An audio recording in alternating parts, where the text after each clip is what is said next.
चलिए अपने स्टार्ट कर रहे हैं फाइनेंशियल मैनेजमेंट नया चैप्टर। चैप्टर नंबर 15 है कैपिटल स्ट्रक्चर।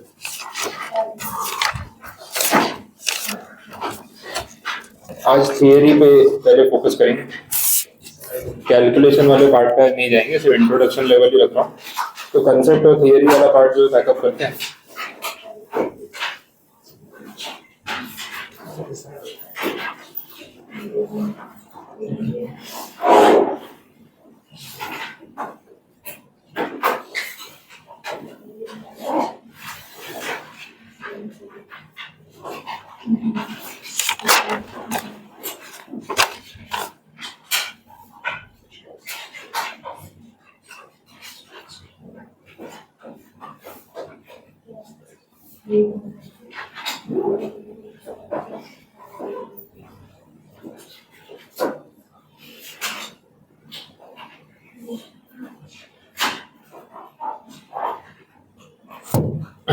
हाँ चलो, मॉड्यूल में है पेज नंबर 574, वहां से आपका टॉपिक स्टार्ट हो रहा है। कैपिटल स्ट्रक्चर की बात करते हैं। हमने अभी तक यहाँ तक आते हुए चैप्टर्स पढ़े हैं। डिविडेंड डिसीजन पे बात हुई, कॉस्ट ऑफ कैपिटल पे बात हुई, चीजें कनेक्टेड भी। तो काफी कुछ इसमें से ऐसा है जो आपको एक बेसिक आइडिया तो है ही। तो वो बेसिक वाला पार्ट एक बार अपने सिर्फ रिकॉल कर लेते हैं, प्लस इसमें जो थियरी दे रखी है वो भी साथ में कंप्लीट करते हैं। बिकॉज जैसे आपको बताया कि थियरी वाले क्वेश्चन भी आते हैं एग्जाम में, तो वो शॉर्ट नोट वाला जो भी फॉर्मेट है वो भी साथ में कवर हो जाएगा वैसा। अब कैपिटल स्ट्रक्चर की यहाँ पे जो बात हो रही है वो एग्जैक्टली है क्या और उसका सिग्निफिकेंस क्या है वो समझना है। हमने बाकी टॉपिक्स में बात की कि कंपनी जो फंड रेजिंग करती है, अभी कंपनी लॉ में भी वही टॉपिक चल रहा है, तो रिलेट हो जाएगा आपको। फंड रेजिंग के लिए हमारे पास क्या ऑप्शन अवेलेबल है, डेट एंड कैपिटल या इक्विटी। तो डेट और इक्विटी के अपने अपने प्रोज एंड कॉन्स है, वो बात भी हमने की। तो वही चीजें मैं रिपीट कर रहा हूँ यहाँ पे कि डेट वाले पार्ट में आपको जो उनको पे ऑफ करना है दैट इज इंटरेस्ट। इक्विटी या प्रेफरेंस वाले पार्ट में आपको उनको पे ऑफ करना है दैट इज डिविडेंड। अब प्रेफरेंस पे डिविडेंड फिक्स है, कंपलसरी है। इक्विटी में डिविडेंड फिक्स नहीं है, नहीं भी देना हो तो ठीक है, तो ये सब लिबर्टी है। बट डेट और इक्विटी में से किस चीज पे हम ज्यादा डिपेंड करें या कंपनी के लिए ज्यादा फेवरेबल क्या है, ये कैसे डिसाइड होगा? कुछ फैक्टर्स आपके माइंड में, डेट ज्यादा बेटर है या इक्विटी बेटर है, क्या होना चाहिए? बोलो, डेट और इक्विटी में से क्या बेटर है और किस बेसिस पे हम ये डिसीजन लें? हाँ, लॉन्ग टर्म के लिए अगर आपको पार्टनरशिप जैसा बोल लो या इन्वेस्टर चाहिए तो फिर आप इक्विटी में जा सकते हो। और कुछ? हाँ, रीपेमेंट वाला बात भी देखनी पड़ेगी। तो एक रीपेमेंट का फैक्टर हो गया कि कंटिन्यूस आपका कैश फ्लो अच्छा है और आपको लगता है कि हम पैसा चुका सकते हैं शॉर्ट टर्म में या मीडियम टर्म में, तो ठीक है, बेटर है डेट ले लो। इक्विटी और डेट में ओनरशिप पे क्या फर्क पड़ता है? इक्विटी में वो डाउन साइड हो गया ना, ओनरशिप देनी पड़ती है। मतलब कहीं ना कहीं कंपनी पे जो आपका कंट्रोल है वो कम हो जाएगा, बिकॉज जिससे आप पैसा लोगे उसको आपको शेयर्स देने पड़ेंगे। शेयर्स दोगे तो फिर उसका डिसीजन मेकिंग में भी राइट होगा। तो वो राइट आप देना चाहते हो कि नहीं चाहते हो, वो भी एक फैक्टर होता है जो रेलेवेंट फैक्टर माना जाएगा। डेट वाले केस में तो भाई तेरे से उधार लिए तेरा पैसा वापस कर दूंगा, अब डिसीजन मुझे लेने थे, मुझे बिजनेस चलाना कैसे। तो भाई मेरे पे ट्रस्ट करके ब्याज के ऊपर पैसा दिया है, तो बिजनेस के डिसीजन मेकिंग में पार्टिसिपेट करने का राइट डेट होल्डर को या डेट पेयर को नहीं मिलता, मनी लेंडर को नहीं मिलता। वो एक पॉइंट है। तो ये वेरियस फैक्टर्स है जिनके बेसिस पे हम डिसीजन लेते हैं कि भाई डेट के लिए जाना चाहिए, इक्विटी के लिए। अब कैपिटल स्ट्रक्चर इसी से बनता है। कंपनी कैपिटल स्ट्रक्चर का मतलब क्या है, उसकी बैलेंस शीट में इक्विटी के नाम पे कितनी कैपिटल लगाई हुई है और डेट के नाम पे कितना पैसा लिया होगा। अब वो डेट फाइनेंशियल इंस्टीट्यूशन से बोरोइंग की गई है या फिर डिवेंचर्स हैं या पब्लिक डिपॉजिट्स हैं या बॉन्ड्स है, व्हाटएवर इट इज। तो यही स्ट्रक्चर की बात हम यहाँ पे करने जा रहे हैं। अब हमेशा इसमें डिबेट होता है ऑप्टिमम कैपिटल स्ट्रक्चर का। What is optimum capital structure? Best, optimum का मतलब सबसे बेस्ट। तो भाई इक्विटी और डेट बराबर कर ले, या फुल डेट अच्छा है या पूरा इक्विटी अच्छा है, क्या बेटर है इनमें से? पूरा इक्विटी बेटर रहेगा, पूरा डेट बेटर रहेगा, या कुछ कॉम्बिनेशन रहेगा? और अगर कॉम्बिनेशन रहेगा तो रेशियो क्या रखे फिर? 50-50। तो आपको लगता है 50-50 जो है वो बेस्ट रेशियो ही होगा, ऐसा बोल सकते हैं क्या? Not necessary. Company to company vary कर सकता है, definitely company to company vary कर सकता है। तो ऑप्टिमम जैसा कुछ फिक्स नहीं है, मतलब ऐसा नहीं बोल सकते कि ये रेशियो ऑप्टिमम है, ये किसी ने डिफाइन कर दिया, ऐसा तो कुछ हो ही नहीं सकता।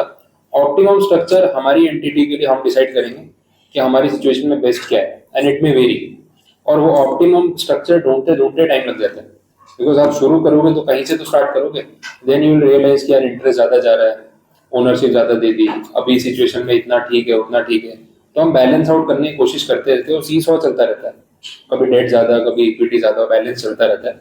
ओवर डेट भी अच्छा नहीं, फंस जाते हैं, कभी बिजनेस डाउन चल रहा होता है, मार्केट डाउन होता है, फंस जाते हैं, एकदम से फंस जाते हैं। और पूरा कैपिटल दे देना भी अच्छा नहीं, क्योंकि फिर ओनरशिप पे कंट्रोल चला जाता है। तो एक राइट मिक्स ढूंढना ये चैलेंजिंग टास्क है, और ये सारे फाइनेंशियल डिसीजंस हैं जो कंपनी की फाइनेंशियल टीम या अगर अपना सीएफओ को प्रोफेशनली अपॉइंट किया है तो he will look after the matter कि भाई कितना पैसा कहाँ से रेज करना कंपनी के लिए लॉन्ग टर्म फ्यूचर में सही रहेगा। तो इसके बहुत फैक्टर्स हो सकते हैं जिसका क्यूमुलेटिव इफेक्ट होता है कि हमारा डेट स्ट्रक्चर या कैपिटल स्ट्रक्चर कैसा होना चाहिए। तो ये सब बातें और थियरी देख लेते हैं इसकी। देख लो पेज नंबर 574 पे पहले थोड़ा जो इंट्रोडक्शन वाला पार्ट दे रखा है ना, उसमें आपको यही चीजें बोली जो मैंने बताई, और उसके बाद कुछ डेफिनेशंस दी। डेफिनेशन एक बार आप रीड करके देख लो। अब ये कोई एमसीक्यू वाला पार्ट नहीं कि आपको लर्न करना है, सिर्फ नॉलेज के लिए दे रखी है, मीनिंग देख लो उसका, फिर आगे बढ़ते हैं।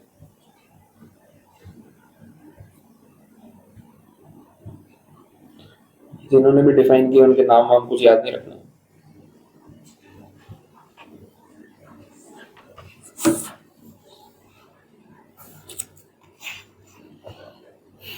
वही बोला, composition of its capitalization includes long-term capital resources represented by debt, preferred stock, common stock, equity। preferred stock मतलब preference shares, common stock मतलब अपने equity shares। तो ये सारी चीजें हम देख चुके हैं।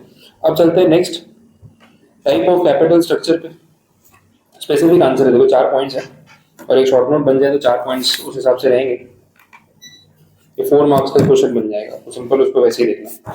अब इसमें सबसे पहला क्या बोला है, horizontal capital structure, what does it mean, थोड़ा थियरी अंडरलाइन कर लेना साथ साथ में। बोला है ना, horizontal capital structure the firm has zero debt components in the structure means, ये हाईलाइट करने वाली बात है, zero debt component, all equity, debt लिया ही नहीं है वैसा है। The structure is quite stable, expansion of the firm takes a lateral manner through equity और रिटेन्ड अर्निंग्स ओनली। मतलब हम या तो इक्विटी के थ्रू पैसा लगाएंगे या जो कमाया है, रिटेन्ड अर्निंग्स आपको पता है क्या है, तो रिटेन्ड अर्निंग्स को रीइन्वेस्ट करेंगे, लेकिन डेट के नाम पे कोई पैसा नहीं उठाएंगे। है कुछ कंपनीज इंडिया में भी जो डेट फ्री है, TCS is one of the companies which is considered debt free, almost zero debt है उनका, बिकॉज उधार का प्रेशर नहीं है। रिलायंस ने कोविड के बाद डिक्लेयर किया था कि भाई हम लोग जीरो डेट कंपनी बनाने जा रहे हैं, फिलहाल उन्होंने ऐसा किया नहीं है। ये मार्केट के हिसाब से बोलना पड़ता है, बिकॉज कोविड के टाइम पे येस बैंक वाला मैटर हो गया, बहुत सारी कंपनीज डेट में गई, तो मीडिया में ऐसी न्यूज सर्कुलेट हो जाती है कि रिलायंस के ऊपर 3 लाख करोड़ का डेट है, कल को पैसे डूब जाएंगे, शेयर मार्केट पैनिक में है, तो न्यूज चला दी। मुकेश अंबानी ने एजीएम में खुद बोल दिया कि हम लोग जीरो डेट कंपनी बनने जा रहे हैं, तो अब हम लोग उसके ऊपर फोकस कर रहे हैं कि डेट्स को पे ऑफ करके कैसे जीरो करें। किया भी उन्होंने, फिर थोड़े बहुत पेमेंट्स करके कट डाउन भी किया, बट वो होने वाला नहीं, फिर ग्रोथ कंपनी है ना, वापस बिजनेस चलाना है तो फिर उधार के पैसे आ ही जाते हैं। अभी भी रिलायंस जीरो डेट कंपनी नहीं, बट उन्होंने डिक्लेयर इसलिए किया था कि मार्केट में पैनिक ना हो, थोड़ा बहुत पे ऑफ भी कर दिया, दिखा भी दिया कि देखो हम पे कर रहे हैं, तो एक पॉइंट पे खत्म कर देंगे, फिर वापस से डेट लेना शुरू कर दिया, बैलेंसिंग चलता रहता है। तो ये बड़ी कंपनीज के लिए कोई इतनी प्रॉब्लम वाली बात नहीं है। जिस कंपनी कैपिटल 15-16 लाख करोड़ 20 लाख करोड़ की हो, उसने 3 लाख करोड़ का लोन लिया है, तो उसमें ऐसा कुछ नहीं कि पे ऑफ नहीं कर पाएंगे। एब्सोल्यूट नंबर बहुत बड़ा है, लेकिन रेलेवेंस में देखोगे तो कुछ भी नहीं, तो इतना इशू नहीं आता है। तो यहाँ पे आपको ध्यान रखना है कि हॉरिजॉन्टल कैपिटल स्ट्रक्चर मतलब debt zero specific. Vertical capital structure इससे कुछ अलग होगा ऑब्वियसली। यहाँ पे बोला है कि वर्टिकल कैपिटल स्ट्रक्चर में ना आपके स्ट्रक्चर का जो बेस है that is small amount of equity, कुछ कैपिटल पहले आपने खुद से लगाई होगी बिजनेस को एक बार शुरू करने के लिए, तो बात वहां से शुरू होगी। फिर बोला this base serves as the foundation on which the super structure of the preferential capital and the debt is build. मतलब पहले छोटी सी इक्विटी लगाएंगे, फिर प्रेफरेंस और डेट के थ्रू और पैसा रेज करेंगे और फिर बिजनेस चलाएंगे वैसा। तो शुरुआत इक्विटी से होती। The incremental addition the capital structure is almost entirely in the form of debt. हाँ, जो एडिशन होगा ना वो डेट के फॉर्म में होगा। शुरुआत में हम इक्विटी लगाएंगे, अपने पैसों से बिजनेस शुरू करेंगे, लेकिन इंक्रीमेंटल का मतलब एडिशन। एडिशन कौन से फॉर्म में होगा, मेजॉरिटी डेट के फॉर्म में, फिर उधार लेते रहेंगे, वैसे बिजनेस चलने वाला है, ये बोला हुआ है। Quantum of the retained earnings is low and the dividend pay out ratio is quite high. Specific characteristics है, फिर एग्जाम में अगर आंसर आता है ये पॉइंट्स नहीं लिखोगे तो मार्क्स नहीं बनेंगे, ध्यान रखना। In such a structure, the cost of equity capital is usually higher than the cost of debt. The high component of debt in the capital structure increases the financial risk and renders the structure unstable. The firm, because of the relatively lesser component of equity capital, is vulnerable to hostile takeovers. ये सब risk रहेंगे। तो सारा उन्होंने vertical में तो काफ़ी कुछ समझा दिया। छोटी सी इक्विटी से चालू करेंगे, फिर बाद में प्रेफरेंस और डेट पे जाएंगे। मोस्टली डेट पे ही जाते हैं, अब क्योंकि डेट ज़्यादा हो जाता है तो रिस्क फैक्टर बढ़ जाता है, बिकॉज फिर आपका इंटरेस्ट का बर्डन आपके ऊपर फिक्स हो गया। वैसे रिटेन्ड अर्निंग्स ऐसी कंपनी ज़्यादा रखती नहीं, डिविडेंड पे आउट ज़्यादा करती है। तो ये इसके कैरेक्टरिस्टिक्स हो गए वैसे। ठीक है, नेक्स्ट पॉइंट जो है that is called pyramid shape capital structure. अब पिरामिड क्या होता है तो आपको आइडिया हो गया। अब पिरामिड शेप में 3 चीजें आने वाली है, एक इक्विटी आएगा, एक डेट आएगा, और एक रिटेन्ड अर्निंग्स की बात भी कर रहे हैं। तो जो पिरामिड शेप है, फोर्थ वाला पॉइंट भी साथ में देखो और रिलेट होगा, इन्वर्टेड पिरामिड, वो भी बोला होगा। तो पहले नॉर्मल जो पिरामिड शेप है वो देख लो, उसमें क्या बोला उसको बना लेना। ये पिरामिड है, 3 लेवल्स बनेंगे। बेस में उन्होंने बोला है इक्विटी, सेकेंड लेवल पे बोला है रिटेन्ड अर्निंग्स, और यहाँ पे रहेगा debt. This is pyramid shape.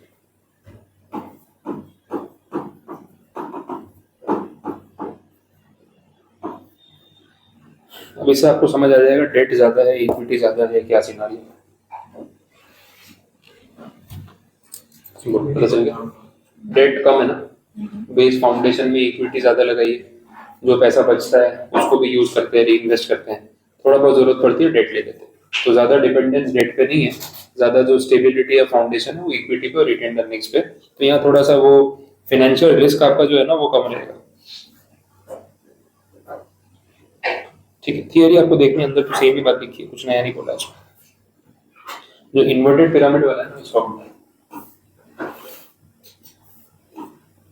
इसमें 2 ही चीजें मेंशन की है, एक तो डेट बोलते हैं, दूसरा इक्विटी।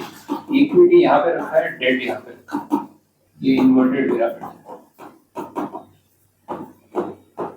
कैसा लग रहा है? रिस्क फैक्टर कम है ज्यादा? डिपेंडेंस किस पे ज्यादा है? डेट पे। इक्विटी तो कम है, डेट ज्यादा है, और डेट का कंपोनेंट ज्यादा है, तो ऑब्वियसली कहीं ना कहीं यहाँ पे रिस्क फैक्टर थोड़ा बढ़ जाएगा। ठीक, ये कंडीशंस। इस पे रिटेन्ड अर्निंग्स के लिए कुछ बोला है? थोड़ा बहुत हो सकता है, तो या फिर कुछ रीजनेबल लेवल रखना तो रख सकते हैं रिटेन्ड अर्निंग्स का। डेट का कंपोनेंट हैवी रहेगा, ज्यादा रहेगा वैसे। ये बना लेना, इसमें रिटेन्ड अर्निंग्स भी बना लेना।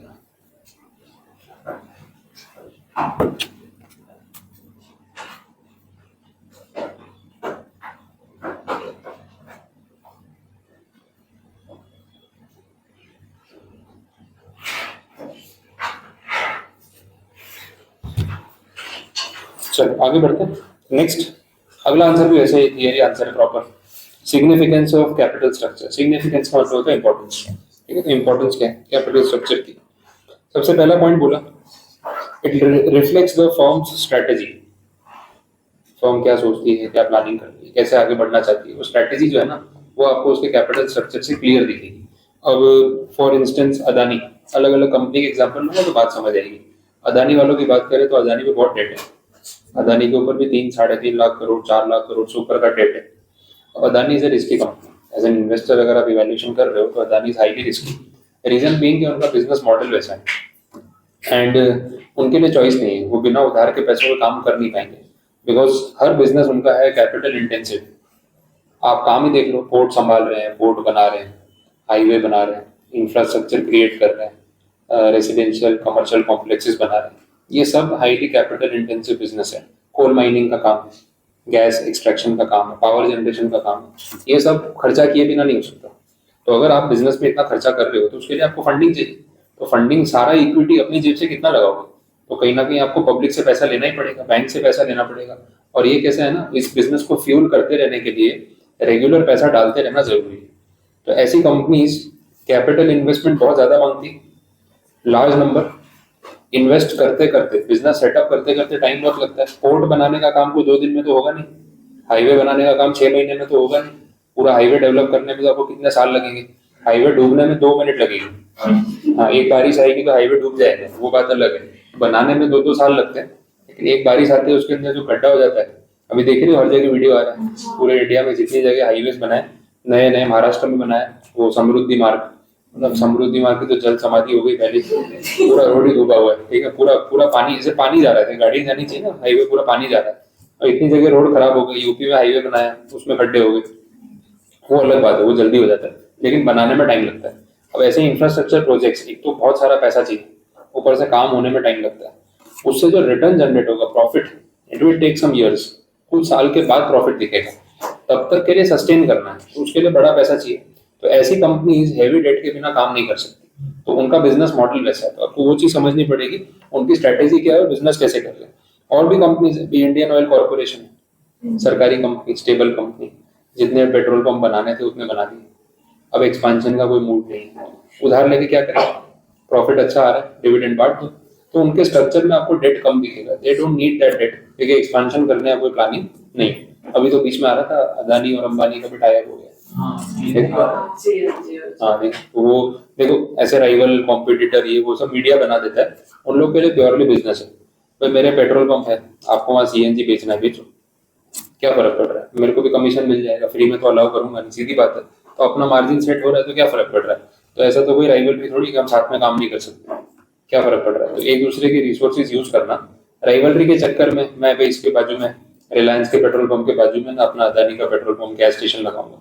अरे क्यों खर्चा करना है भाई, इतनी जमीनें खरीदोगे, लीज करोगे, उस पर इतना petrol station gas station setup करोगे, करोड़ों रुपया खर्चा, स्मार्ट बनेगा, टाई अप कर लो, तेरा पेट्रोल पंप लगा है, उसके बाजू में गैस स्टेशन का प्लांट मेरा भी लगा, same premises. Premise petrol pump ऐसी बहुत जगह होती है ना, ऐसा तो नहीं कि जगह होती नहीं है। तो जब पेट्रोल का सेटअप किया और गैस का सेटअप अगर सेम प्लॉट पे हो सकता है पूरे इंडिया में, तो 5,000 पेट्रोल पंप अगर जियो वाले के हैं, जियो बीपी जो है वो भी टाई अप है, रिलायंस का जो है ना, वो जो बीपी ग्रुप है वो भी दूसरी कंपनी है, वो आई थिंक यूके कंपनी है, तो उनका टाई अप है।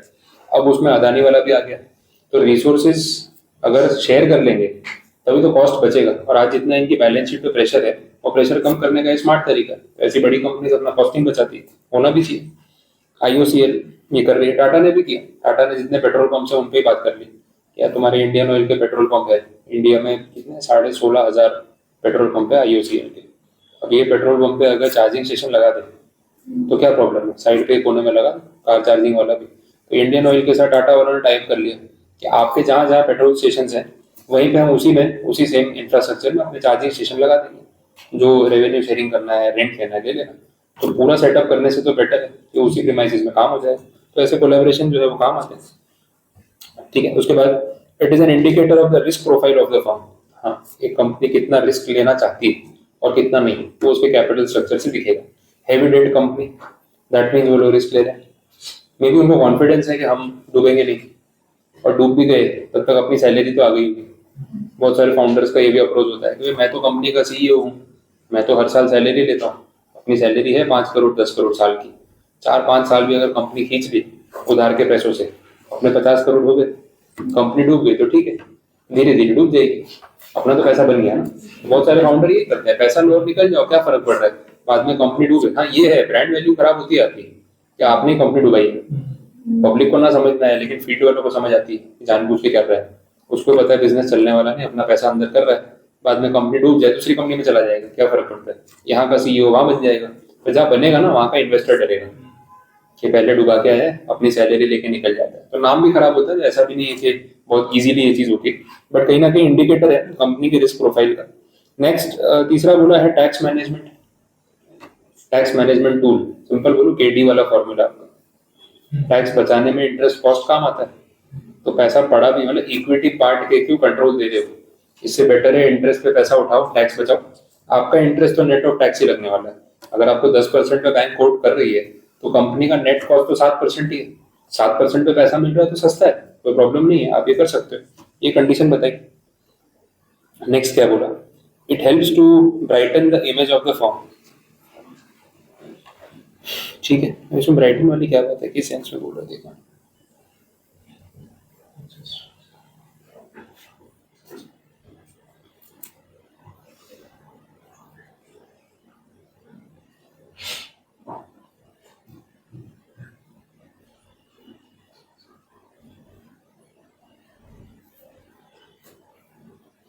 ओके, रिटेन्ड अर्निंग्स का यूज बढ़ा सकते हैं, वैसा कर सकते हैं, रिटेन्ड अर्निंग्स क्रिएट करना और रिटेन्ड अर्निंग्स का यूज बढ़ाना, जिससे इन्वेस्टर्स के माइंड में पॉजिटिव इंप्रेशन जाती है कि भाई कंपनी के पास खुद का पैसा है और उससे वो बिजनेस कर रही है, और कंपाउंडिंग इफेक्ट होता है। एक साल जो कमाया उसी को वापस बिजनेस में री इन्वेस्ट किया, दूसरे साल जो कमाया वो भी री इन्वेस्ट किया, तो आपको 2-3 साल के बाद उसका कंपाउंडिंग इफेक्ट दिखता है, that is also an advantage. तो ये भी हो सकता है सिग्निफिकेंस वाले केस में। 4 पॉइंट स्पेसिफिक बोल दिए, तो ये थोड़ा थियरी वाला पार्ट हो गया। इसके बाद जो नेक्स्ट आंसर आ रहा है वो कंपैरिजन है, capital structure versus financial structure. दो टर्म्स हैं और दोनों में क्या क्या इंक्लूड होगा स्पेसिफिक बोला पता होना चाहिए। सबसे पहले आपको देखना जो किसी बैलेंस शीट देखना, नेक्स्ट पेज पे देखना, बैलेंस शीट दे रखी, ठीक है। अब बैलेंस शीट वाले केस में ऐसा है, वो आपके सामने स्ट्रक्चर है, वो तो कुछ नया नहीं है। जो कंप्लीट बैलेंस शीट है जिसके अंदर कैपिटल, लायबिलिटी, असेट तीनों आ गई, उसको टुगेदर क्यूमुलेटिवली हम बोलते हैं फाइनेंशियल स्ट्रक्चर। पूरी बैलेंस शीट में कैपिटल, असेट, लायबिलिटी 3 चीजें होती हैं, तीनों को अगर आप इन टोटल ऐड कर लो तो जो उससे वैल्यू बनती है उसको हम क्या बोलते हैं, that is a financial structure of the company. उसमें सब कुछ आ गया, उसमें कंपनी की फंड्स जो उन्होंने कैपिटल के फॉर्म में रेज किए वो भी आ गए, लायबिलिटीज में आपको डेट्स भी दिख जाएंगे, और उन्हीं पैसों से क्या असेट्स खरीदी गई वो भी पता चल जाएगा। तो together it is called financial structure of the company. Overall सब कुछ आ गया। कैपिटल स्ट्रक्चर उसका एक हिस्सा है। कैपिटल स्ट्रक्चर में उन्होंने ये बोला कि कंपनी का बिजनेस चलाने के लिए आपके पास जो भी लॉन्ग टर्म फंड्स हैं, वो लॉन्ग टर्म फंड्स आपका कैपिटल स्ट्रक्चर का हिस्सा है। Long term funds means including equity, preference and debt. It is not only about equity share. Long term funds में तीनों आ सकता है ना, आपने 20 साल के लिए डिबेंचर इशू किए, वो लॉन्ग टर्म नहीं है क्या, आ ही सकते हैं। तो लॉन्ग टर्म फंड्स जो है वो सारे इसके अंदर कवर हो जाएंगे, ये स्पेसिफाई किया उन्होंने। तो capital structure includes these things, equity, preference and long term borrowings. Short term borrowings फिर नहीं है, क्योंकि लॉन्ग टर्म फंड्स बोला है तो उसमें शॉर्ट टर्म या टेम्पररी लोन्स को आप इंक्लूड नहीं करोगे, लेकिन लॉन्ग टर्म वाले को आप करोगे जो 5 ईयर से अबव होता है। आपने देखा स्टार्टिंग में कंपनी लॉ में बात कर रहे थे, अप टू 1 ईयर वाला short term, 2 to 5 years medium, और 5 ईयर से अबव लॉन्ग टर्म, ठीक है। ये चीजें हैं, ये यहाँ पे बोला हुआ। आप बैलेंस शीट में टिक करके रख सकते हो ना, फाइनेंशियल स्ट्रक्चर में क्या क्या आएगा, या शॉर्ट में अपने वर्ड्स में लिख के रख लो। लास्ट डे पे रिवाइज कर रहे हो तो आपको सिर्फ अपना फॉर्मूला ही पढ़ना है और कुछ नहीं, बाकी उसमें ऊपर लिखा तो है थियरी में।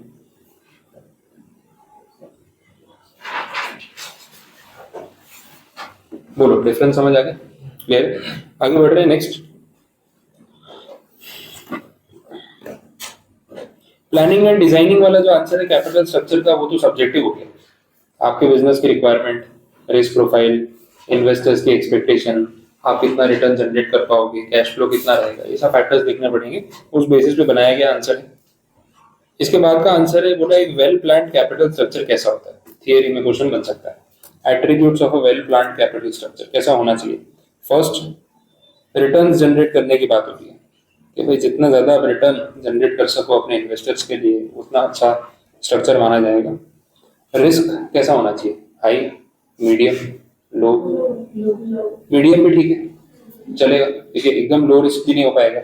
Medium moderate is also okay. High risk होगा तो फिर थोड़ा सा टेंशन हो जाएगी इन्वेस्टर्स को, वैसा है। फ्लेक्सिबिलिटी, फ्लेक्सिबिलिटी का मतलब कि आप चाहो तो चेंजेस कर सको, फिर ऐसे नहीं इतना डेट उठा लिया आपको रास्ता ही नहीं, आपको डेट कम करना हो, इक्विटी बढ़ानी हो, वाइस वर्सा करना हो, पॉसिबल होना चाहिए मार्केट कंडीशंस के हिसाब से।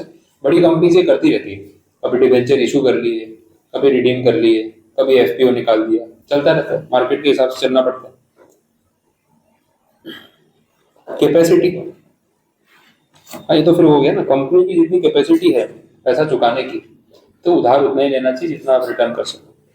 उससे ज्यादा उधार ले लिया तो बाद में सब डूब जाता है।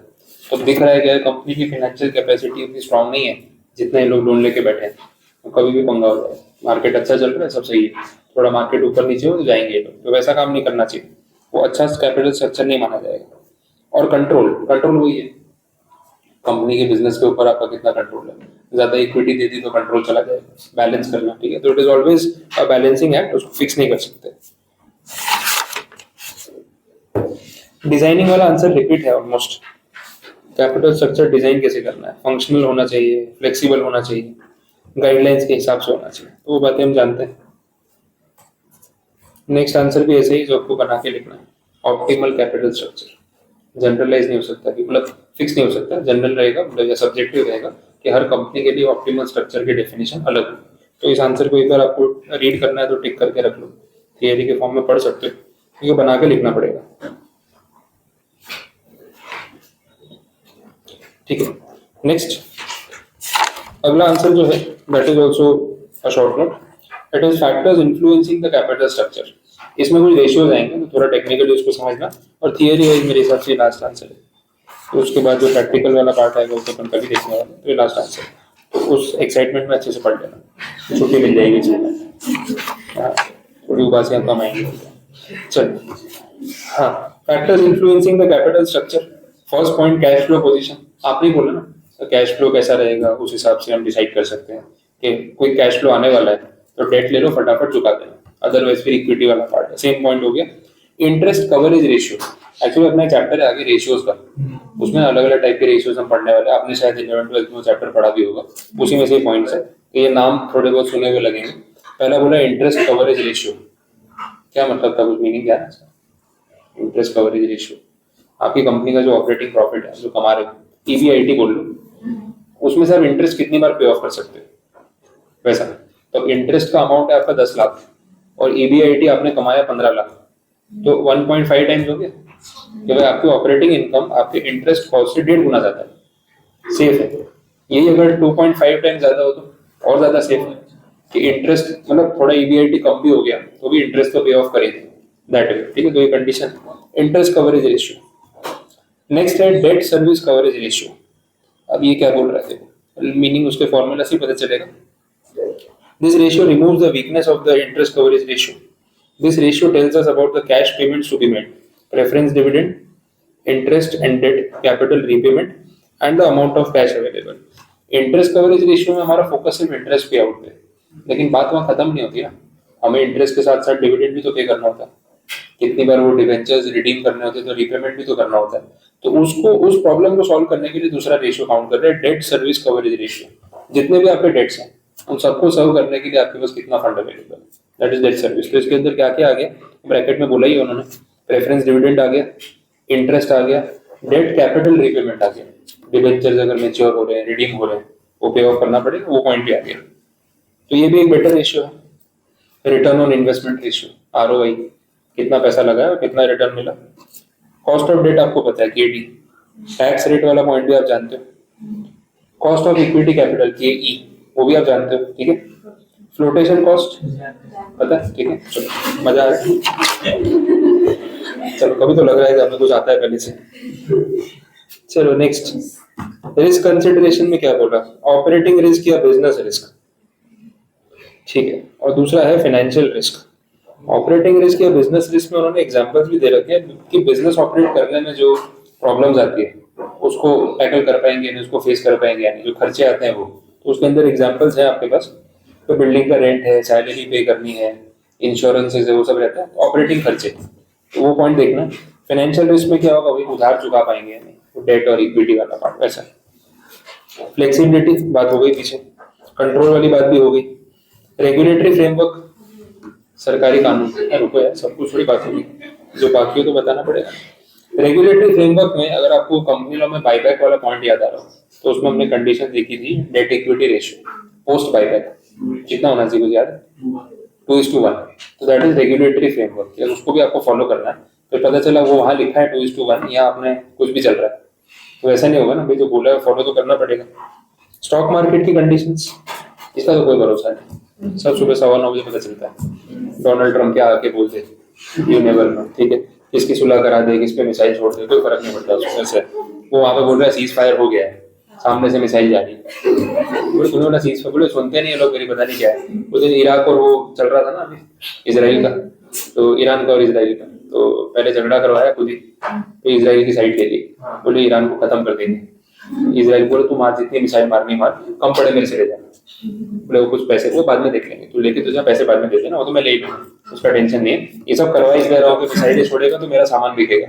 अमेरिका हर 2-4 दिन में कोई ना कोई कंट्री में झगड़ा कराता है, क्योंकि अमेरिका की जो डिफेंस इंडस्ट्री है वो पूरी इसी पे चलती है। यूक्रेन रशिया में, यूक्रेन को आर्म सप्लाई करने वाला अमेरिका, अभी इसराइल के साथ भी वही कर रहा है वो। तो अपनी दुकान चलाने के चक्कर में लोगों को झगड़ा करवाता है, पहले भी यही हो चुका है, तो अभी वही चल रहा है। तो पहले झगड़ा करवाया, बोले ईरान को खत्म कर देंगे, 4 दिन बाद बोलता है नहीं मैंने दोनों को समझाया, बहुत हो गया, जितना स्टॉक था क्लियर हो चुका है मेरा, अब सीज फायर कर दो। अब वो लोग मान नहीं रहे, बोला झगड़ा हो गया तो खत्म करके ही छोड़ेंगे। भाई सही में नहीं करना था, मैं तो स्टॉक क्लियरेंस के हिसाब से बोल रहा था, अब हो गया। बोले अब वो लोग आपस में भिड़ गए, अब तो मार के खत्म करेंगे, तो सीज फायर करने का अनाउंस करवा दिया, फिर वापस फायरिंग शुरू हो गई। अब बोलता है दोनों पागल है, सुनते नहीं। बोला तो खुद पागल है, क्या बोल रहे हैं, ठीक है वैसा। तो मार्केट में कुछ भी हो सकता है। अभी कल देखा इलॉन मस्क ने अपनी पार्टी बना ली, अनाउंसमेंट भी हो गया। तो इलॉन मस्क ने अपनी पार्टी बना ली, अब देखो आगे क्या क्या होता है, कुछ भी हो सकता है, ठीक है। तो ये stock market conditions, capital structure of other companies, ये भी मैटर करता है क्या?